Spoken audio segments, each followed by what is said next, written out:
नमस्कार दोस्तों, आप सभी का मेरे चैनल स्फीयर वर्ल्ड पर स्वागत है।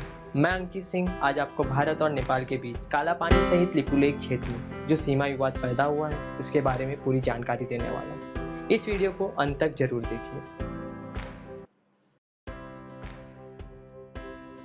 1765 का वह साल जब गोरखा राजा पृथ्वीनारायण शाह ने नेपाल के छोटे छोटे 22 से 24 राज्य के ऊपर चढ़ाई कर विजय हासिल किया।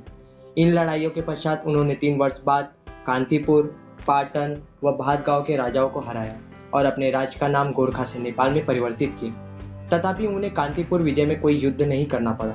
वास्तव में उस समय इंद्र जाता पर्व में कांतीपुर की सभी जनता फसल के देवता भगवान इंद्र की पूजा और महोत्सव मना रहे थे। उसी समय पृथ्वीनारायण शाह ने अपनी सेना लेकर धावा बोला और सिंहासन पर कब्जा कर लिया। इस घटना को आधुनिक नेपाल का जन्म भी कहते हैं। नेपाल की सीमा से सटे और आसपास के छोटे छोटे राज्यों को हड़पने के कारण से शुरू हुआ विवाद ब्रिटिश ईस्ट इंडिया कंपनी के साथ दुश्मनी का कारण बना। इसी वजह से 1814 से 1816 के बीच युद्ध हुआ। इस युद्ध को एंग्लो नेपाल युद्ध कहा गया, जिसमें सुगोली संधि हुई और नेपाल को अपने 2/3 भूभाग से हाथ धोना पड़ा, लेकिन अपनी स्वतंत्रता को कायम रखा।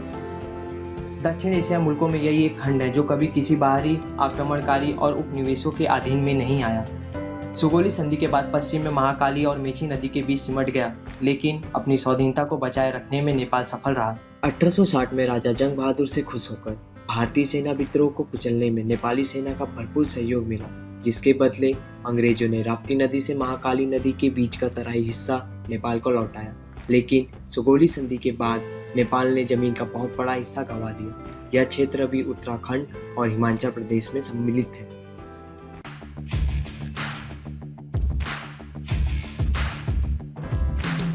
भारत और नेपाल के बीच काला पानी सहित लिपुलेख क्षेत्र की सीमाओं को लेकर पैदा हुआ विवाद नक्शे और राजनीतिक रूप से भले ही दिखाई देता हो, लेकिन प्रकृति की जीवन सीमा पर इसका अस्तित्व ना के बराबर है। दरअसल 1800 किलोमीटर की भारत नेपाल सीमा साल भर मौसम के हिसाब से बदलती रहती है।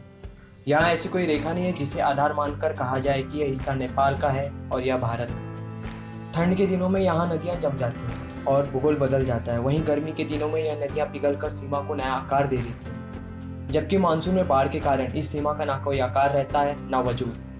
भारत और नेपाल के बीच बहने वाली तकरीबन 6000 नदियां इस सीमा को निर्धारित करती हैं। यहाँ ना कोई अस्थायी है ना ही स्थिर। जाहिर है, प्रकृति देश की भौगोलिक सीमाओं को नहीं जानती और ना ही उन्हें लेकर जारी किए गए नक्शों को। सुगोली की संधि की बात करें तो नेपाल कुटी यांगती को काली नदी मानता है, लेकिन भारत जिस जलधारा को काली नदी मानता है वह काला पानी से निकलती है। भारत का दावा है कि 1875 के नक्शे में भी काली नदी का उद्गम काला पानी के पूरब में दिखाया गया था। उस क्षेत्र में काली चट्टानों के कारण नदी का रंग काला नजर आता था, इसलिए नदी को काली नाम दिया गया। यह जलधारा निश्चित रूप में आकार में छोटी अवश्य है, मगर उत्तराखंड या भारत ही नहीं बल्कि विश्व में अनेक ऐसी नदियां हैं जिनमें बाद में बड़ी नदियों के मिलने पर भी छोटी नदी का मूल नाम आगे चलता है। सुगोली की संधि काली नदी पर आधारित है।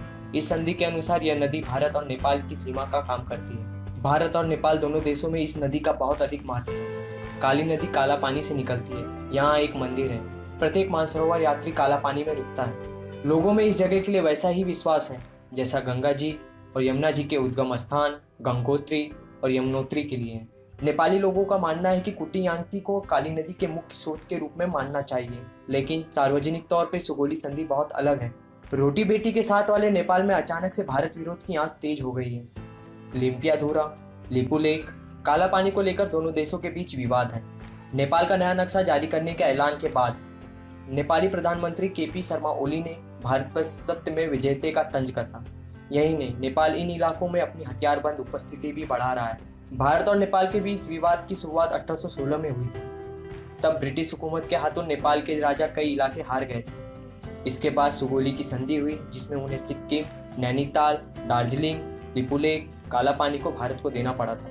वर्ष 2016 के जंग में हार की कसक नेपाल के गोरखा समुदाय में आज भी बना हुआ है। इसका फायदा वहां के राजनीतिक दल उठा रहे हैं। दोनों देशों के बीच जारी इस विवाद में एक दिक्कत यह है कि नेपाल कह रहा है कि सुगोली की संधि के दस्तावेज गायब हो गए हैं। वर्ष 2015 में भारत के नाकाबंदी के खिलाफ जवाबी कार्रवाई के लिए केपी शर्मा चीन की गोद में चले गए। नेपाल सरकार ने चीन के साथ एक डील कर ली। इसके तहत चीन ने अपने इलाके को इस्तेमाल करने की इजाज़त नेपाल को दे दी। दरअसल नेपाल एक जमीन से घिरा हुआ देश है और उसे लगा कि चीन की गोद में जाकर भारत की नाकाबंदी का तोड़ निकाला जा सकता है।